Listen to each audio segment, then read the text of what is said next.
Hello. അതിരാവിലെ തന്നെ ഇതെങ്ങോട്ടാണെന്നല്ലേ, ഞങ്ങൾ ട്രിപ്പ് പോവുകയാണ്. അപ്പോൾ നമ്മളെന്ന് പറഞ്ഞാൽ ഞങ്ങളുടെ ഓഫീസിലെ സ്റ്റാഫ് എല്ലാവരും കൂടി ഒരു ട്രിപ്പ് പോവുകയാണ്.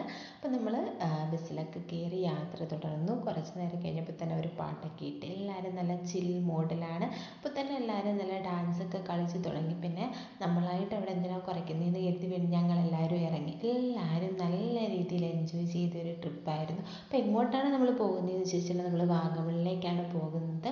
അപ്പോൾ ബസ്സിൽ കയറി കുറച്ച് യാത്രയൊക്കെ ചെയ്ത് കഴിഞ്ഞപ്പോഴത്തേക്കും നമുക്ക് ബ്രേക്ക്ഫാസ്റ്റ് ഉണ്ടായിരുന്നു. ഞങ്ങൾ ബ്രേക്ക്ഫാസ്റ്റൊക്കെ കഴിച്ചു.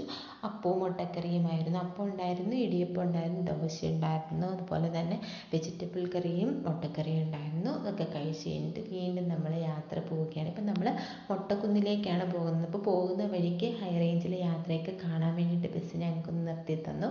അപ്പോൾ നമ്മുടെ ഒരു കൊളീഗിൻ്റെ കുഞ്ഞിന് വേണ്ടിയിട്ട് കളിപ്പാട്ടങ്ങളൊക്കെ നോക്കിയാണ്. അവൾക്ക് വേണ്ടിയിട്ടൊരു പി വാങ്ങി. അതിനുശേഷം വീണ്ടും നമ്മൾ യാത്ര തുടർന്നു. അപ്പോൾ ഈ ഒരു യാത്രയിൽ നമുക്ക് കാണാൻ പറ്റിയെന്ന് പറഞ്ഞാൽ നമ്മൾ പല ഏജിലുള്ള ആൾക്കാരുണ്ട്. നമ്മളോട് വർക്ക് ചെയ്യുന്ന എല്ലാവരും ഈ ഒരു ദിവസം അവർക്ക് വേണ്ടിയിട്ട് മാറ്റി വെച്ചിരിക്കുകയാണ്. എല്ലാ ദിവസവും നമ്മൾ എന്താ ചെയ്യുന്നതെന്ന് വെച്ചാൽ നമ്മൾ രാവിലെ എണീക്കുന്നു, ഓഫീസിൽ പോകുന്നു, ഓഫീസിലെ വർക്ക് പ്രഷർ ഉണ്ടായിരിക്കും, തിരിച്ച് വീട്ടിൽ വരുന്നു, വീട്ടിലെ കാര്യങ്ങൾ നോക്കുന്നു, വീണ്ടും പിറ്റേന്ന് രാവിലെ അതുപോലെ ഓഫീസിൽ പോകുന്നു. ഇതേ കാര്യങ്ങളാണ് നമ്മുടെ ജീവിതത്തിൽ നടന്നുകൊണ്ടിരിക്കുന്നത്. അപ്പോൾ അതിൽ നിന്നൊക്കെ ഒരു മാറ്റത്തിന് വേണ്ടിയിട്ട് നമുക്കൊരു റിഫ്രഷ്മെൻറ്റിന് വേണ്ടിയിട്ടാണ് ഞങ്ങൾക്ക് ഇങ്ങനെ ഒരു എന്താണ് ട്രിപ്പ് കൊണ്ടുവന്നത് തന്നെ. അപ്പോൾ ആ ഒരു ദിവസം എല്ലാവരും ഇതിൽ പല റോളിലുള്ള ആൾക്കാരുണ്ട്.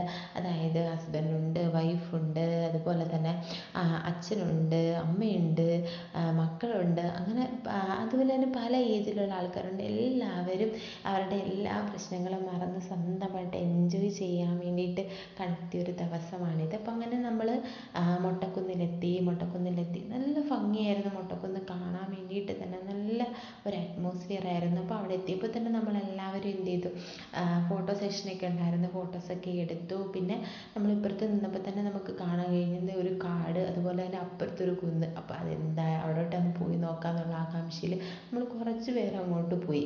അപ്പം ചെറിയൊരു വെള്ളമൊക്കെ പോകുന്നൊരു ചാല് പോലെയൊക്കെ ഉണ്ടായിരുന്നു. അത് കഴിഞ്ഞിട്ട് നമ്മൾ ഇറങ്ങി വന്ന കുന്ന് പോലെ തന്നെ നല്ലൊരു കുന്നായിരുന്നു. അവിടെ നമ്മൾ ചാടി അവിടെയൊക്കെ കയറി. നല്ല പാടുണ്ടായിരുന്നു, പൊട്ട വെയിലൊക്കെ ആയിരുന്നു, എന്നാലും കാണാൻ നല്ല രസം. എല്ലാവരും കൂടെ ഉള്ളപ്പോൾ ഒരു രസമല്ലേ. അങ്ങനെ മൊട്ടക്കുന്നിലെത്തി കാഴ്ചകളൊക്കെ ആസ്വദിച്ച് പട്ടമൊക്കെ പറത്തുന്നതൊക്കെ കണ്ട് ഞങ്ങൾ ഇങ്ങനെ നിൽക്കുന്ന സമയത്താണ് ഞങ്ങൾക്ക് വിളി വരുന്നത്. ഞങ്ങൾ വന്ന ബസ് എടുക്കാറായിട്ടുണ്ട്, പെട്ടെന്ന് ചെല്ലണമെന്നും പറഞ്ഞ്. അങ്ങനെ ഞങ്ങൾ മൊട്ടക്കുന്നിനോട് യാത്രയൊക്കെ പറഞ്ഞ് പോവുകയാണ്. ഇനി ഞങ്ങളുടെ ട്രിപ്പ് ബാക്കിയുള്ളത് എങ്ങോട്ടാണ്, ഇനിയുള്ള കാഴ്ചകൾ എന്തൊക്കെയാണെന്നുള്ളത് അടുത്ത പാട്ടിൽ കാണാം. ബൈ.